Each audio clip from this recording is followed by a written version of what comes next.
Gustavo Fuchs nos está presentando el tema del gobierno y medios de comunicación.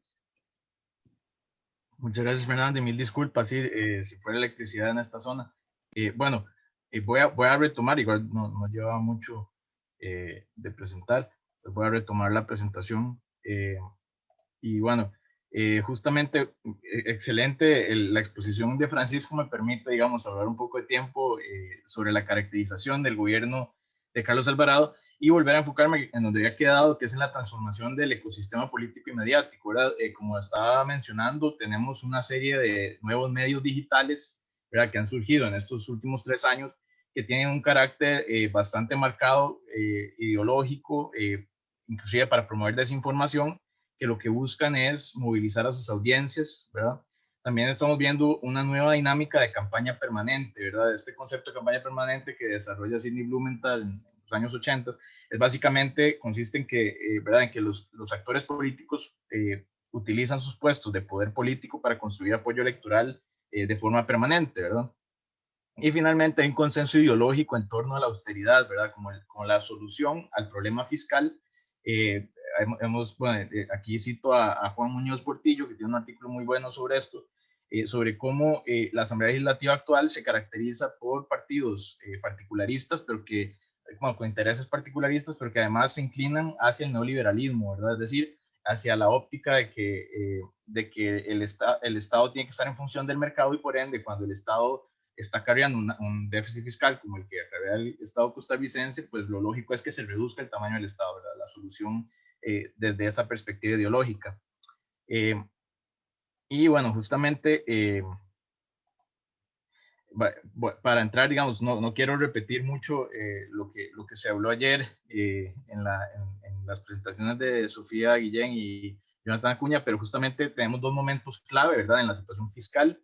Es la reforma fiscal y la situación que se desata después de la pandemia del COVID-19, ¿verdad?, la caída en recaudación que genera que nuevamente vuelva a la palestra, digamos, el tema fiscal como la prioridad a nivel nacional, el tema prioritario.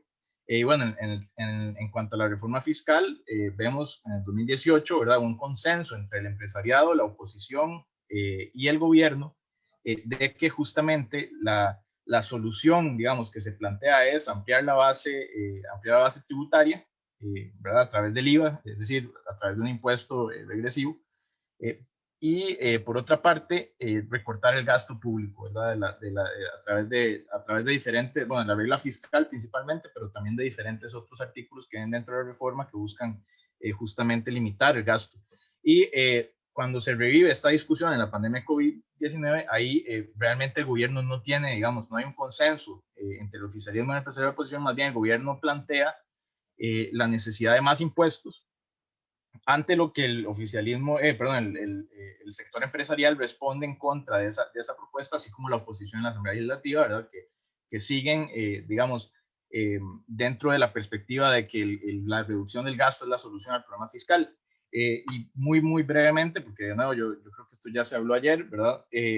Hay una diferencia importante entre los gastos y la capacidad de recaudación del Estado costarricense, ¿verdad?, que lo vemos aquí en este gráfico del informe de la OECD, famoso informe que se cita mucho, y es justamente, hay un estancamiento en la capacidad de recaudación del Estado costarricense y un incremento en los gastos, pero entonces, hasta ahora lo que vemos es que el debate ha girado en torno a el gasto, ¿verdad? De nuevo, desde ese consenso ideológico, y poco se habla de el tema de la evasión, de la elusión y de la recaudación fiscal.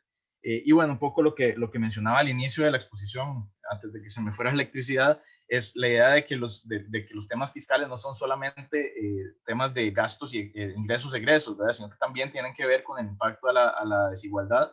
Y vemos acá, digamos, que en la evolución del coeficiente Gini de Costa Rica, ¿verdad?, vemos que entre los años 2018 y 2019 mejoró muy levemente, casi que se mantuvo estática, y ya volvió a subir en el año 2020, ¿verdad? Entonces seguimos estancados con una alta desigualdad. Y además, acá abajo el gráfico representa el aumento en remuneraciones del sector público, el porcentaje que representa ese aumento, ¿verdad? Esto es en anualidades, en pluses y demás.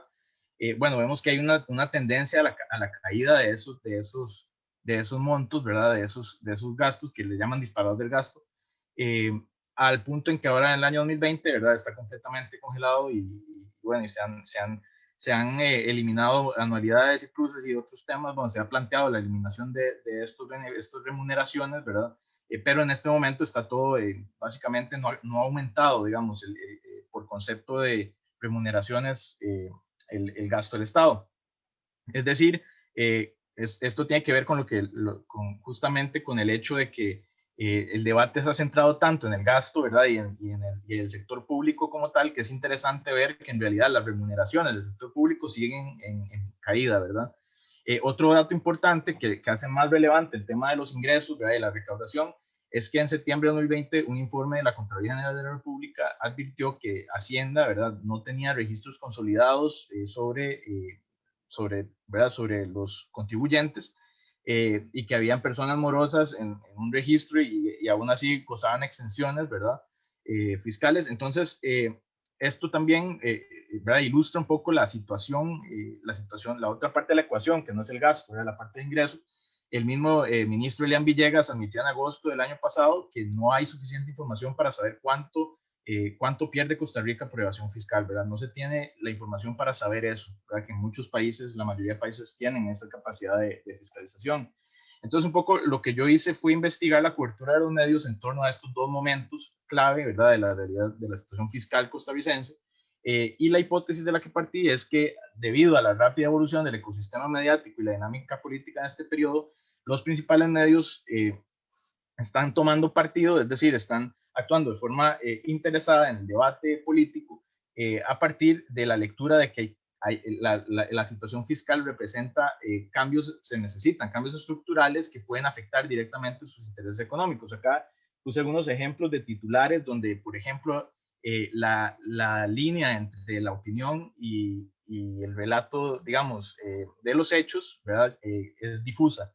Todas estas son noticias, no están en el área, en la sección de opinión, pero si ustedes ven los titulares, pues tienen una alta carga valorativa, ¿verdad? Entonces eso nos da un indicio de cómo los medios toman partido en la discusión. Eh, Después, muy brevemente, nada más mencionar algunas de las presiones que también enfrentan los periodistas en este periodo, ¿verdad? Que tienen que ver con, bueno, no solamente que el modelo de negocios está comprometido, ¿verdad? Hay este auge en plataformas y medios digitales nuevos, genera una competencia más intensa por fondos de publicidad, ¿verdad? Es decir, financiamiento de publicidad. Los actores políticos, a través de esta idea de campaña permanente, ¿verdad?, siempre están constantemente buscando posicionar temas en la agenda de los medios, y los periodistas son parte de quienes reciben ese tipo de presión, ¿verdad? Actores corporativos, ¿verdad?, actores gremiales que también tienen su agenda y sus intereses y también están tratando de incidir en la formación de las noticias. Y por último, la opinión pública de redes sociales. Y aquí yo creo que hay una innovación muy importante, ¿verdad? No sé cuántas y cuántos de ustedes conocen este informe, pero se lo recomiendo, de Simón Bunz, salió el año pasado, sobre cibertropas, lo publicó la Universidad de Oxford, un informe sobre cibertropas en Costa Rica, que básicamente es este fenómeno como parte de las estrategias de los actores políticos para incidir en los debates y en la formación de la opinión pública, pues financian, ¿verdad?, bots, troles, etcétera, cuentas falsas en redes sociales para que estén difundiendo constantemente una línea de mensajes que permita, digamos, distorsionar la realidad de la opinión pública para quienes utilizan redes sociales para guiarse en esa línea, ¿verdad?, para tomar decisiones y demás. Y bueno, obviamente los periodistas no están exentos de ser víctimas de esa presión y de esos intentos inorgánicos, ¿verdad?, de manipular la opinión pública.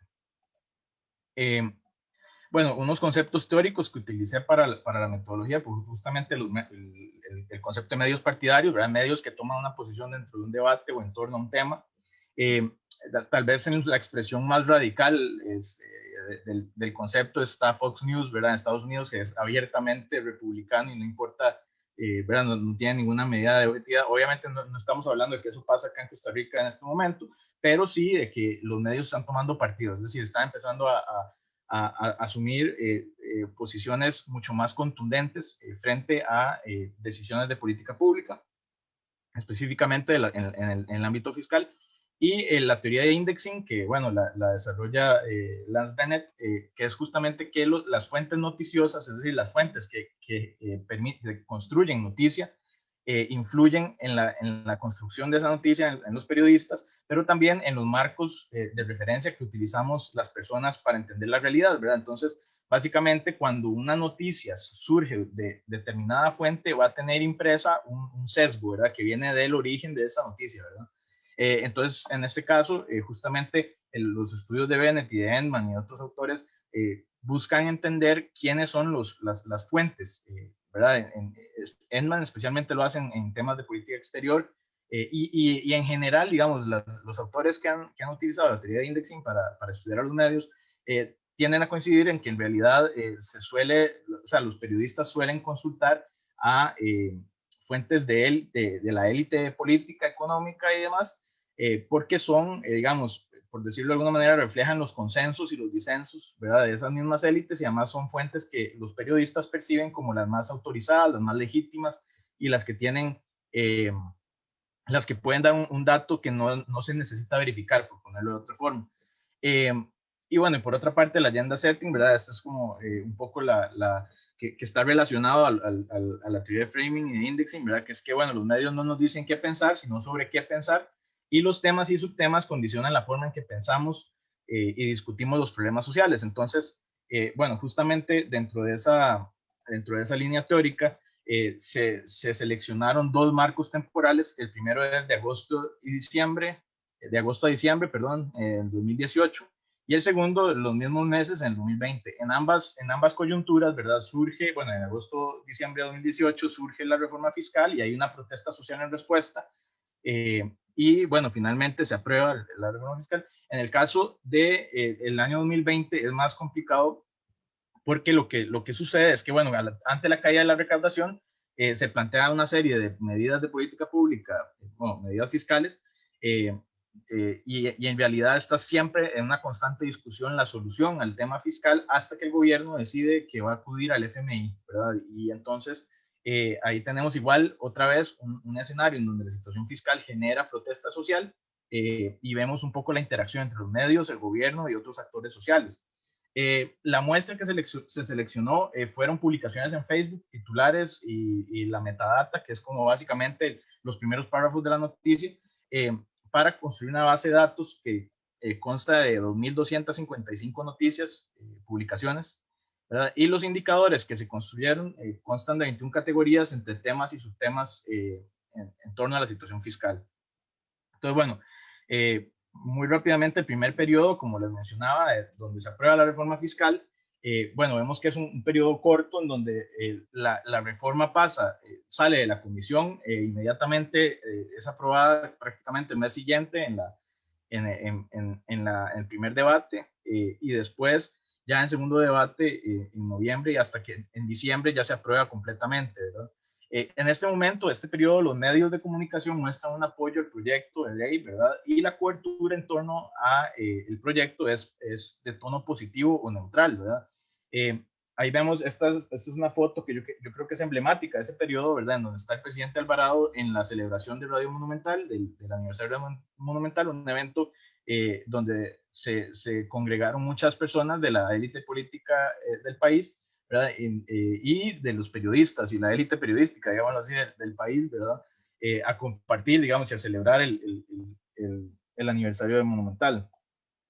Bueno, y los resultados, digamos, en términos generales, en torno a la situación fiscal, ¿verdad? Vemos que en el caso de la Nación, ¿verdad? Lo que se cubrió básicamente fue la situación fiscal y las protestas ¿verdad? De forma equitativa, ¿verdad? Básicamente se le dio el mismo espacio a la situación fiscal que a la huelga, que es, valga decir, que es la huelga más larga que hemos tenido en los últimos 20 años, eh, ¿verdad? Duró alrededor de 2 meses.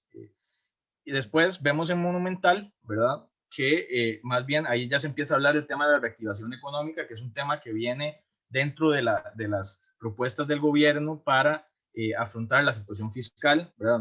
Una propuesta que nadie entiende muy bien, ¿verdad? El concepto de reactivación económica suena positivo, es algo que todos y todas creo que queremos, pero que no está definido de manera concreta, ¿verdad? Reactivación económica significa una cosa para un grupo y otra para otro, ¿verdad? Entonces, es un concepto que empieza a circular en los medios en este periodo. Y bueno, y el caso de CR hoy, el enfoque fue predominantemente en la situación fiscal y menos en las protestas, en la huelga contra la reforma. Después tenemos aquí un poco los resultados de los medios que se estudiaron. En el caso de CR hoy, ¿verdad? Y esto se repite en los tres medios. La mayoría de las notas que se publican tienen que ver con el proceso de la reforma fiscal, es decir, la votación, la consulta de diferentes sectores y demás, y no tanto, ¿verdad? No hay un contenido específico sobre, en términos de la reforma fiscal. Se aborda el tema de los nuevos impuestos de una manera pedagógica, ¿verdad? Se busca explicarle a las personas qué significan esos nuevos impuestos que entrarían a regir. Pero lo más interesante de este periodo es que, bueno, se habla de hueco fiscal del gobierno de Guillermo Solís, especialmente CRB es el que más habla de ese tema, pero ya empezamos a hablar del problema de las remuneraciones y el salario, del sector público y el gasto, ¿verdad? Y la deuda, que también es una parte importantísima del déficit fiscal, también tiene una posición importante, relevante en la discusión. Lo mismo, como les digo, se repite en los tres medios de comunicación, donde, ¿verdad? En el caso de La Nación, lo que es un poco distinto es que hay un enfoque en los efectos económicos de la reforma fiscal de manera positiva, ¿verdad? En el caso de Monumental, sí se habla más de elusión y evasión fiscal, sí surge el tema con más, con más o sea, con más protagonismo, pero sin embargo, igual vemos un poco la misma estructura, ¿verdad? Que después del proceso de reforma fiscal se busca que la gente conozca los nuevos impuestos y entienda los nuevos impuestos. Otra particularidad monumental es que habla, o sea, sí aborda el tema del presupuesto del 2019. Recuerden que en estos periodos de tiempo también se discuten los presupuestos del año que sigue, ¿verdad? Entonces también por eso es bueno para estudiar la situación fiscal. Cuando vemos la tipología de las fuentes, es decir, cuáles son las fuentes que más aparecen citadas o que generan noticia, ¿verdad? Bueno, obviamente el gobierno aquí es el actor preponderante, el protagonista de la reforma fiscal, ¿verdad? Pero también vemos que en el caso de La Nación y Monumental, el gobierno es indiscutiblemente, ¿verdad? La fuente más repetida en torno a la reforma fiscal, mientras que en CR hoy sí se le da más espacio a diputados y diputadas y a los partidos políticos, ¿verdad? A veces se hace referencia al nombre específico del diputado o la diputada, o a veces solamente al partido, ¿verdad? Porque a veces son decisiones partidarias que se toman como fracción y demás. Y bueno, justamente las fuentes que más generan noticia las fuentes individuales, ¿verdad? En este periodo es la ministra de Hacienda, Rocío Aguilar, después seguida por Carlos Alvarado, ¿verdad? Que queda como en un segundo lugar. El PLN es el partido político que más se cita como fuente, seguido por Carolina Hidalgo, que es la presidenta de la Asamblea en ese momento, diputada del PAC. Desde los sectores, los actores gremiales, ¿verdad? El actor gremial que más se cita como fuente es la Cámara de Industria de Costa Rica, seguido por la UCR. En este caso, la UCR es citada porque saca dos estudios sobre el impacto de la reforma fiscal, pero además la institución como tal está en contra de la reforma fiscal, entonces aparece citada en diferentes instancias del debate de la reforma fiscal. Y el analista o el individuo que más aparece como fuente es el economista Daniel Suchar de la Universidad Latina. De segundo lugar, pues hay como un empate entre fuentes porque se consultan muchas fuentes, digamos, de individuales, ¿verdad? De personas que tienen cierto expertise. Ahora, quiero resaltar nada más que esto, o sea, que esas personas individuales no se contabilizaron o sea, la mayoría no son de la academia, ¿verdad? Es decir, nada más para resaltar, ¿verdad? No vienen de la academia o de un colegio profesional, sino que son predominantemente del sector privado. Entonces, después entramos a la etapa de la pandemia de COVID-19, ¿verdad? Cuando cae la recaudación y volvemos a tener una discusión en torno al problema fiscal. Entonces, bueno, en agosto el gobierno anuncia la negociación con el FMI, en septiembre el gobierno desconvoca la propuesta porque surgen protestas, la protesta social, ¿verdad? Y empiezan diálogos paralelos entre el diálogo multisectorial del gobierno, el diálogo oficial y la Asamblea del Banco Popular. Finalmente, en noviembre, después de esos diálogos bueno, que tuvieron su propia historia convulsa, ¿verdad? En noviembre el gobierno anuncia que va a negociar con el FMI y que va a traer los acuerdos de la mesa de diálogo multisectorial a la mesa de negociación. Es importante resaltar que en este momento, en donde se dan los diálogos paralelos en octubre, el diario La Nación publica 2 columnas en donde sugiere, digamos, se sugiere que el gobierno debería de hacerse a un lado, ¿verdad? Y dejar a otros actores gobernar, ¿verdad? Por una parte, un editorial y otro artículo de opinión, ¿verdad? En donde se sugieren la misma solución o salida a la crisis que se está manifestando en la situación fiscal.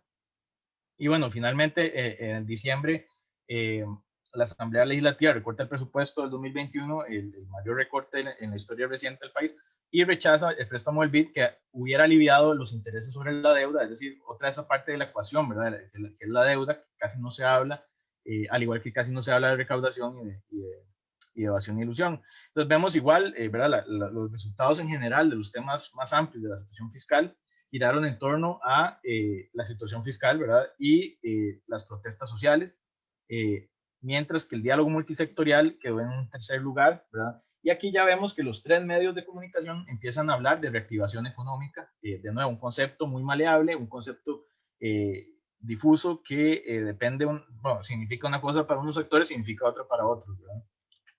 Y aquí empezamos a ver que, bueno, la cobertura de la situación fiscal cobra otra dimensión, ¿verdad? Empieza a modificarse. El enfoque ya no es solamente, como decía, veíamos en la reforma fiscal, que era más que todo en el procedimiento y los elementos procedimentales de la reforma y su aprobación. Ahora vemos que, bueno, la propuesta de negociación del FMI acapara casi el 20% de las publicaciones, pero cuando sumamos, por ejemplo, el gasto público y las remuneraciones y salarios del sector público, vemos que es mucho más del 20%, ¿verdad? Entonces vemos que hay un enfoque mucho más fuerte en hablar del gasto público y las remuneraciones y salarios, ¿verdad? Y de nuevo, bueno, recaudación se queda como un tema menor en la discusión. Igualmente, en el caso de Noticias Monumental, de nuevo, vemos que si sumamos la discusión en torno al empleos y salarios del sector público junto con el gasto, ¿verdad? Tenemos más de 20% de la cobertura, lo cual desplazaría cualquier otro tema, ¿verdad?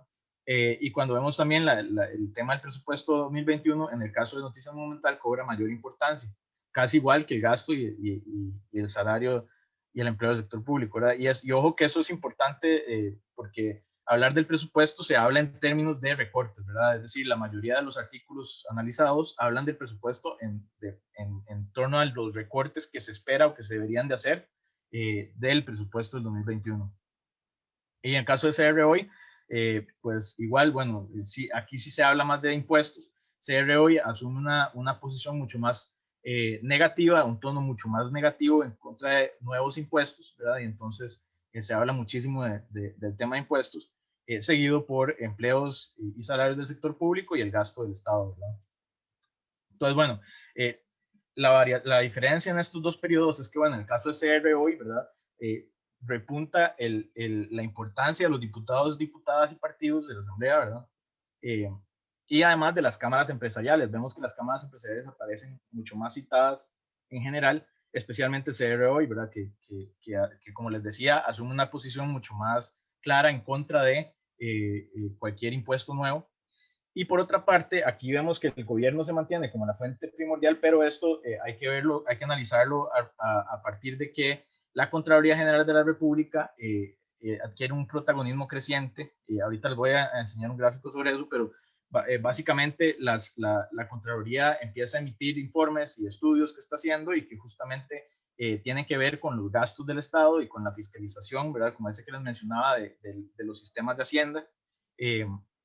Lo cual obviamente genera ¿verdad? Que las fuentes de gobierno se vean un poco más infladas, por decirlo de alguna manera, pero que no reflejan necesariamente que haya un consenso en torno a la visión del gobierno sobre qué hay que hacer en la situación fiscal. La persona que más se cita en este periodo es Elian Villegas, ¿verdad? El ministro de Hacienda, y después Carlos Alvarado. Pero, y aquí vemos un cambio importante, el diputado como individuo que más se cita, igual acá se mantiene la predominancia del PLN como partido, pero el diputado individualmente que más se cita es Pablo Heriberto Abarca, más que todo porque CR hoy lo utiliza muchísimo como fuente a él, ¿verdad? Y esto obviamente en el conteo global de fuentes, pues desbalancea la balanza a su favor, ¿verdad? Y en este caso vemos que la UCAEP se convierte en el actor gremial más citado como fuente, y en un segundo lugar la Cámara de Comercio de Costa Rica. Y bueno, el señor Suchar, que antes era el profesor de la Universidad Latina, Suchar, es desplazado por Eliezer Feinsack, ¿verdad? Ex viceministro de Transporte durante el gobierno de Miguel Ángel Rodríguez y presidente del Partido Liberal Progresista en Costa Rica. Y vemos entonces que se reconfigura la tipología de fuentes y las fuentes individuales.